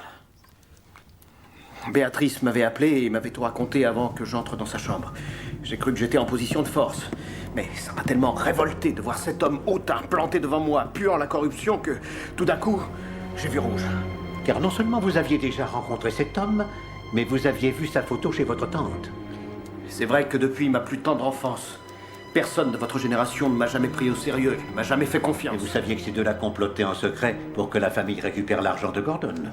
Pourquoi ne l'avez-vous pas dit? Poursuivez, soudain, vous avez vu rouge et vous l'avez frappé. Oh oui, je l'ai frappé. Je lui ai envoyé un direct du droit. Et il est tombé. Il s'est fracassé le crâne sur le bord de la pierre de la cheminée. J'ai compris tout de suite qu'il était mort. Et vous avez saisi votre chance. Vous avez traîné le corps jusqu'au centre de la pièce et vous l'avez tué pour la 2e fois. Puis vous avez pris soin de nettoyer le sang de la pierre devant le feu, c'est bien ça. Mais vous n'avez nettoyé qu'un seul côté. Poirot voit tout. Ah, et puis, comme j'étais pratiquement certain que Béatrice raconterait sans se faire prier ce qu'elle avait entendu, cette affaire reviendrait aux oreilles de Hunter. Ça ne me dérangeait pas puisque je savais que Lynn venait de tomber amoureuse de lui. Je l'ai même su avant toi, Lynn. Et puis il y a eu cette jolie petite comédie de ce pauvre Major Porter. Comment savez-vous que c'est moi qui lui ai fait faire ça? Vous n'auriez pas de cigarette sur vous, monsieur Poirot. Je m'aperçois que mes munitions sont épuisées. Et si le Major Porter ne vous a pas quémandé une cigarette à vous, Rollet, c'est précisément parce qu'il savait que vous ne fumiez pas. Oh, mais où va-t-on trouver un témoin aussi exceptionnel? Ce sont vos propres termes. Pourtant, quelques heures plus tôt, vous aviez glissé un billet de 100 livres dans la main de la personne que Poirot, justement, voulait vous présenter, ce que vous saviez parfaitement. Je t'avais dit que j'avais tué 2 personnes. Dans le cas de Porter, c'est comme si j'avais moi-même appuyé sur la détente. Oui. Je constate donc qu'il y a eu 2 morts, mais qu'aucun d'eux n'a été assassiné. Mais aujourd'hui, mes amis, Poirot va présenter un meurtrier qui a fait preuve d'une telle violence que ça le remplit d'horreur.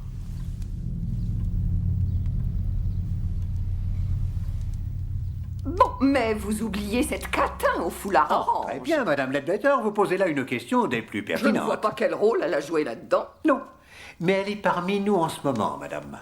Ce tueur que je viens de vous décrire, ce tueur sans pitié, est parmi nous.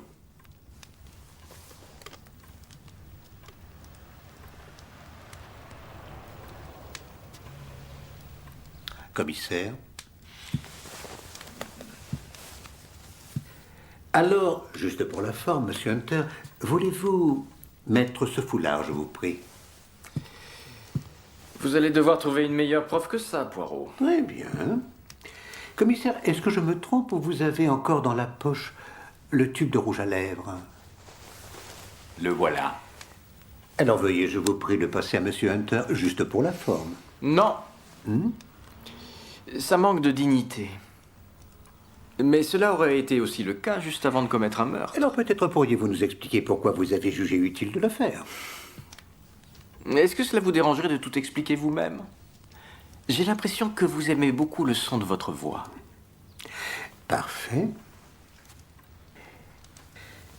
Donc, à 18h30, vous êtes revenu ici pour dire à ce monsieur Arden, « Oui, j'accepte de vous donner la somme que vous me demandez. » Mais vous l'avez trouvé mort. Et vous avez réalisé que vous couriez le risque d'être suspecté d'un crime que vous n'aviez pas commis.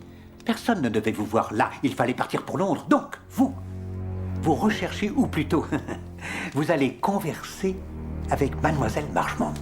Et dans sa déposition, nous découvrons que vous lui aviez dit que vous preniez le train de 19h pour Londres. Et aussi que vous lui aviez téléphoné de là-bas quelques minutes après 22h. C'est bien ça? Ce n'est pas possible, monsieur. Vous n'êtes pas allé à Londres. Vous êtes revenu ici camouflé dans des vêtements de femme pour vous constituer l'alibi parfait pour le crime que vous n'aviez pas commis. Vous avez laissé un indice à l'attention de la police, un rouge à lèvres. Vous avez tout fait pour faire croire que Enoch Arden était toujours vivant à 20h30. Je t'ai assez vu, ma poulette. Allez, sois gentille, va-t'en maintenant. Vous avez imité sa voix et vous vous êtes débrouillé pour que Madame Ledbetter voie cette visiteuse partir en courant de sa chambre. Dites-moi plus sur ce coup de fil de Londres. J'avoue que cette partie de l'histoire m'intrigue. À 22h04 très précise, Rosaline, comme elle en avait l'instruction, appelle donc Lynn Marchmont. J'ai un appel de Londres.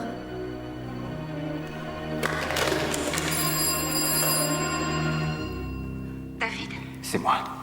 Bon, tout cela prouve que je suis bien conscient de tous les hideux subterfuges que cette famille est prête à employer. Seulement, ça ne fait pas de moi un meurtrier. Ensuite, vous avez négligé de refermer à clé le meuble contenant la morphine. Oh, c'est vrai. C'était vraiment imprudent, mais pourquoi je fais ça? Vous saviez que si vous lui en donniez l'occasion, elle mettrait fin à ses jours.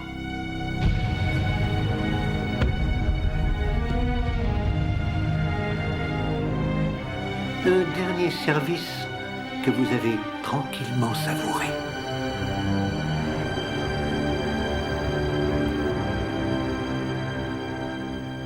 Jamais. Non, jamais je ne pourrais faire de mal à ma sœur. Non, non. Mais la dame qui vous observe de son fauteuil, cette dame n'est pas votre sœur. Ça alors? Et non. Elle s'appelle Eileen Corrigan. Quoi? Une fille de la campagne toute simple, comme elle s'était définie elle-même quand je l'ai vue près de l'église. Et même si les journaux à l'époque ont parlé du drame de la fille du fermier, elle n'est pas décédée à Mayfair il y a 2 ans. Non. Mais la vraie Rosaline Claude, elle en revanche, oui. Pourquoi? Parce que vous, monsieur Hunter, l'avez tuée. Vous haïssiez Rosaline plus que n'importe quel Claude, parce qu'en faisant ce mariage heureux avec Gordon Claude, elle vous avait exclu de sa vie. Votre petite sœur, qui était votre premier amour, s'était donnée à un autre homme. Et vous aviez déjà pris vos dispositions pour vous débarrasser d'elle. Car vous aviez littéralement envoûté une femme de chambre qui ressemblait à votre sœur, une jeune Irlandaise au service de votre sœur. Son nom? Eileen Corrigan. Vous l'avez séduite. Et tout à fait délibérément, vous l'avez mise enceinte. Et vous avez fait disparaître le bébé. C'est faux. C'est faux? Près de l'église, Eileen Corrigan m'a confié qu'elle avait été exclue de la miséricorde de Dieu. Elle a perdu cet enfant. Non, monsieur! C'est faux. Elle a dû subir un avortement. D'ailleurs, cela avait toujours été votre intention. Vous désiriez détruire l'âme même de cette jeune femme toute simple, de religion catholique, afin qu'elle soit si terrifiée par le délabrement de sa vie qu'elle s'en remette totalement à vous. C'est ainsi que, maintenue dans cet état par la morphine et dominée par la terreur, Eileen Corrigan obéissait, elle faisait tout ce que vous lui disiez de faire. Mais pourquoi? Pourquoi? Mais parce que vous, monsieur, lui aviez promis le salut si elle vous obéissait, et les flammes de l'enfer si elle refusait. Et ce que vous vouliez obtenir d'elle ce jour-là, c'est qu'elle devienne totalement la veuve de Gordon Cloud. Mais votre brave sœur se faisait du souci pour vous. Elle savait que son mariage vous avait contrarié, alors elle voulait profiter de cette réception pour se réconcilier avec vous. Elle voulait vous demander pardon et vous faire partager son bonheur. Quelle horreur, David. C'est effrayant ce qui se passe ici. Mais s'il n'était pas question de pardon, vous l'avez puni en vous appropriant sa fortune et vous avez infligé une des morts les plus violentes qui soient à votre seule et unique sœur.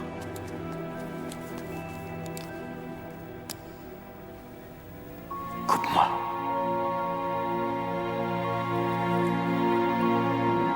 Coupe-moi la joue. Coupe-moi la joue. C'est ce que vous m'avez dit, monsieur Hunter. Et c'est ce que j'ai fait. Et j'ai éprouvé du plaisir à le faire.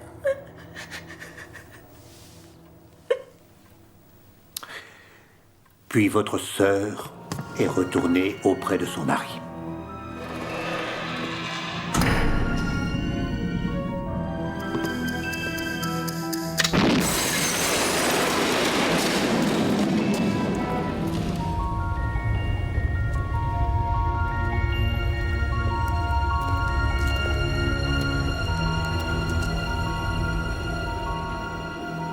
De la dynamite.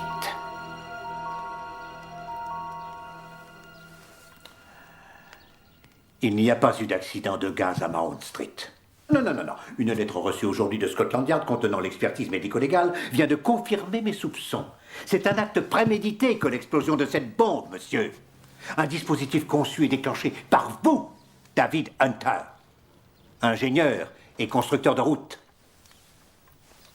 Quelle dose de perversion, de cynisme et de noirceur un homme doit-il posséder pour concevoir de tuer un si grand nombre d'innocentes victimes afin de camoufler un seul et unique meurtre?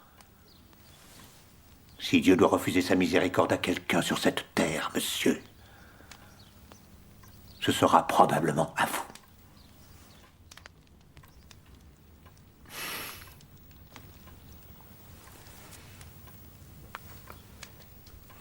Cependant, il y a une chose que vous ignorez.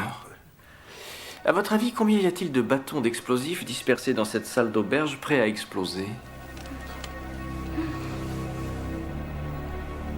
Je n'en sais trop rien moi-même. J'ai fait ça un peu rapidement. Mais suffisamment pour envoyer cette misérable auberge à 1 kilomètre dans les airs. Non, vous ne le ferez pas.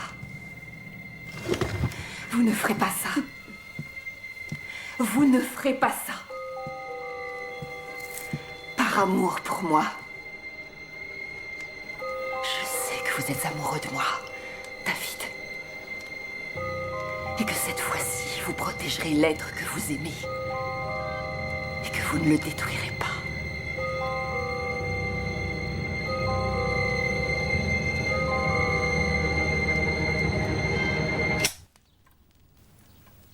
Finalement, je ne vais pas le faire.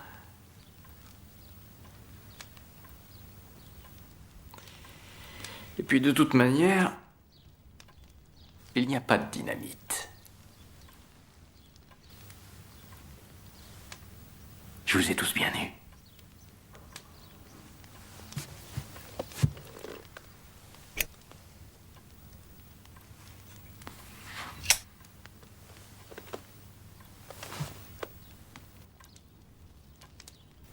Ton bébé est parti dans l'égout, parti dans le trou de la baignoire.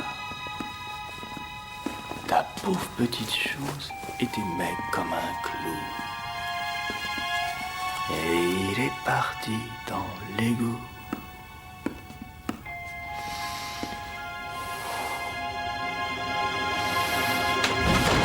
David Hunter a été pendu, 13 morts.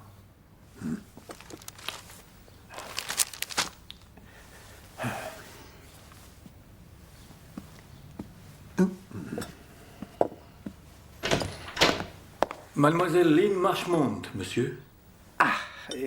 Bien, faites la rentrée. Vous me faites une bien belle surprise, mademoiselle. Alors, ceci est pour moi. Cela m'a valu beaucoup d'inimitié dans le métro. Ouvrez-la. Ça s'est passé hier à 6 heures. Je suppose que vous l'avez lu dans le journal. En effet, oui. Les membres de ma famille devenus riches qui osent encore me parler me disent que j'ai beaucoup de chance. Mais que leur dites-vous, mademoiselle, à ces gens? Je leur dis au revoir, c'est à peu près tout. Donc vous retournez en Afrique? Oui, pour toujours. Mais vous reviendrez voir Poirot, non? Un jour ou l'autre? Ça, je ne sais pas. Ça se pourrait, oui.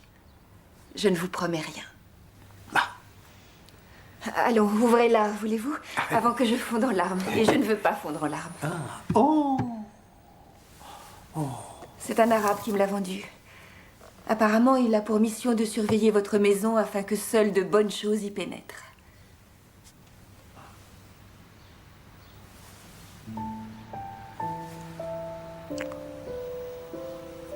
Envoyez-moi une lettre, monsieur.